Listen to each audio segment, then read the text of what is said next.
Hello students, हमने आपके class 10th के फिजिक्स बुक में इलेक्ट्रिसिटी चैप्टर के 3 पार्ट को अच्छे से कंप्लीट किया है और उम्मीद है आप लोग अच्छे से समझे भी होंगे।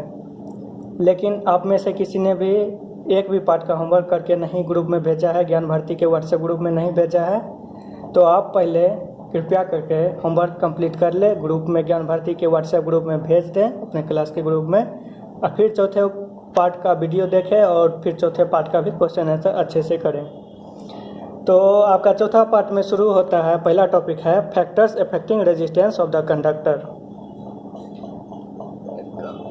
उस फैक्टर के बारे में बताया गया है जो कि किसी भी कंडक्टर का अपना जो प्रॉपर्टी होता है रेजिस्टेंस, रोधक क्षमता, रेजिस्टेंस, उसको कौन कौन सा फैक्टर इफेक्ट करता है और कैसे इफेक्ट करता है, डायरेक्टली, इन्वर्सली या किस रूप में इफेक्ट करता है, तो वो सब हमको इस 4 पॉइंट में, 4 टॉपिक में पढ़ना है। तो पहले टॉपिक से हम स्टार्ट करते हैं।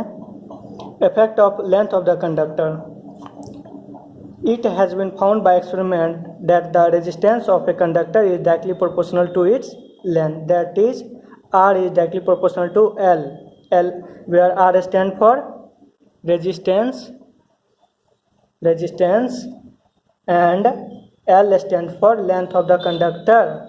मतलब कितना लंबा है कंडक्टर, छोटा है या बड़ा है, लेंथ ऑफ द कंडक्टर। ठीक है, तो अगर लेंथ ऑफ द कंडक्टर बढ़ेगा, इंक्रीज करेगा, तो रेजिस्टेंस भी ज़्यादा होगा। Length of the conductor decrease करेगा तो उसका रेजिस्टेंस भी कम होगा, क्योंकि हम देख रहे हैं यहाँ प्रोपोर्शनलिटी क्या है, डायरेक्टली है, डायरेक्टली प्रोपोर्शनल है। R is directly proportional to L. When the length of wire is increased, the resistance get increased, and when the length of the wire is decreased, the resistance get decreased. In simple word, long wire has more resistance and short wire has less resistance.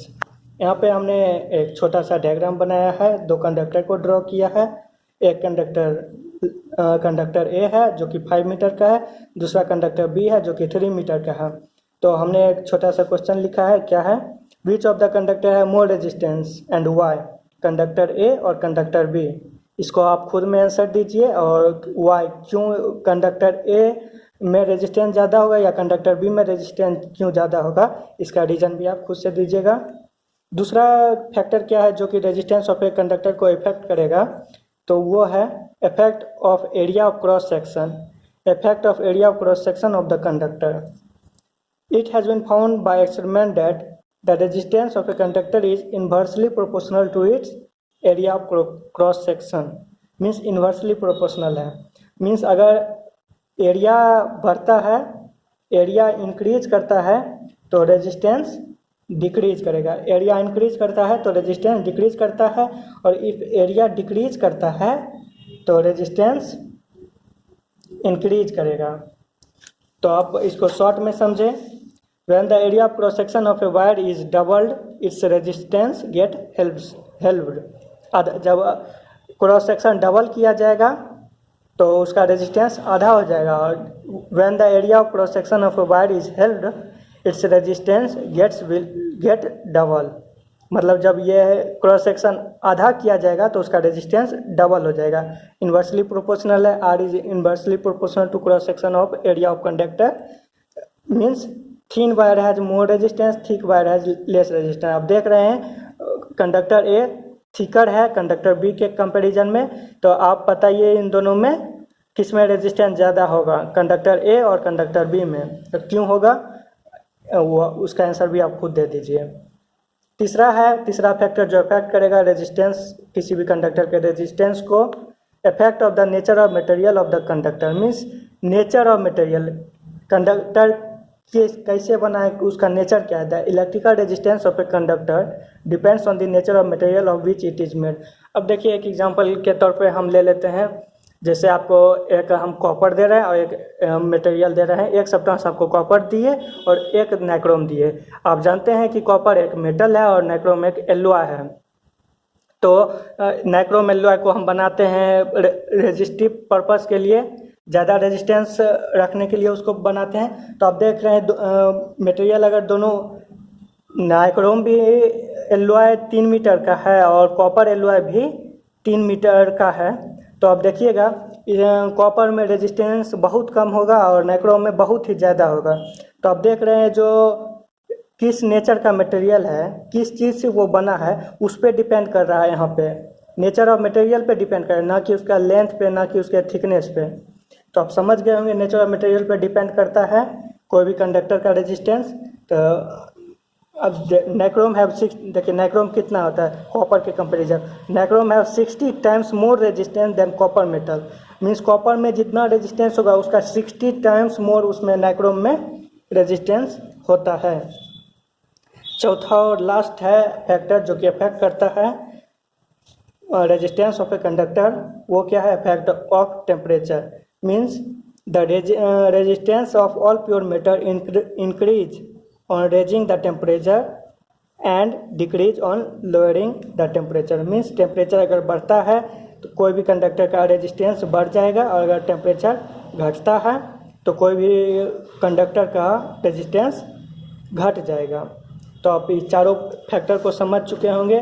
Effect of length of conductor, दूसरा है effect of cross section of the conductor, तीसरा है effect of nature of the material, चौथा effect of temperature. चारों point को अच्छे से समझ लीजिए। आपके टेक्स्ट बुक में जो क्वेश्चन दिया गया है उसको बनाने में चारों पॉइंट बहुत ही मदद करेगा, या आगे भी आप कभी पढ़िएगा तो चारों पॉइंट को ध्यान में रख के ही कोई न्यूमेरिकल या कोई क्वेश्चन सॉल्व कीजिएगा। अब आते हैं टॉपिक रेसिस्टिविटी पे। रेसिस्टिविटी जैसे रेजिस्टेंस को भी कंडक्टर का अपना प्रॉपर्टी होता है, वैसे ही रेजिस्टिविटी भी अपना कंडक्टर का खुद का प्रॉपर्टी होता है, खुद का कैरेक्टरिस्टिक्स होता है। तो देखते हैं रेजिस्टिविटी होता क्या है। It is a characteristics property of all the substances and it's depend on the nature of the substances and temperature. Means substance का नेचर कैसा है, मतलब किस चीज़ से from which it is made and how much temperature they have. Means किस temperature में वो belong कर रहा है, कहाँ पे रखा हुआ है, तो रेसिस्टिविटी उस पर डिपेंड करता है। और रेसिस्टिविटी होता क्या है, हर सब्सटेंस का अपना अपना कैरेक्टरिस्टिक्स प्रॉपर्टी होता है। जैसे कि मेटल का एक कैरेक्टरिस्टिक प्रॉपर्टी आप लोगों ने पढ़ा होगा 9 में या फिर 8 में, मेटल हार्ड होता है। तो हार्डनेस क्या है मेटल का, अपना कैरेक्टरिस्टिक प्रॉपर्टी है। वैसे रेसिस्टिविटी कैरेक्टरिस्टिक्स प्रॉपर्टी है, कुछ और नहीं है। इसको ज़्यादा डीपली में समझने की कोशिश नहीं करना है। अब क्या देखते हैं। It has been found by experiment that R is directly proportional to L. अभी हमने factors affecting resistance of a conductor में पढ़ा था। जो R resistance of a conductor is directly proportional to the length of the conductor and resistance is inversely proportional to the area of cross section of the conductor. ये दोनों point हमने अभी पिछले page में पढ़ा था। तो by combination of relation 1 and 2 we get R is directly proportional to L by A। तो हम लोग जानते हैं अगर प्रोपोर्शनलिटी का सिंबल हटाना है तो कुछ ना कुछ कांस्टेंट उसमें मल्टीप्लाई करना होगा। तो यहाँ पे हमने एक रो को मल्टीप्लाई किया कांस्टेंट के रूप में, जिसको रेजिस्टिविटी कहते हैं रो को। तो R is equal to rho into L by A।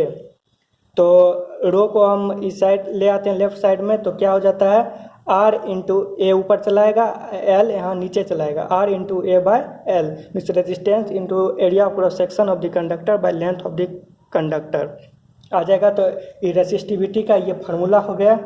इसको आप ध्यान में रखिएगा, याद करने में ठीक रहेगा। वेयर रो, ये रो का सिंबल है, आप लोग ध्यान रखिएगा, ये रो का सिंबल है। Where rho is equal to resistivity of the substance that is constant. We know that because here we remove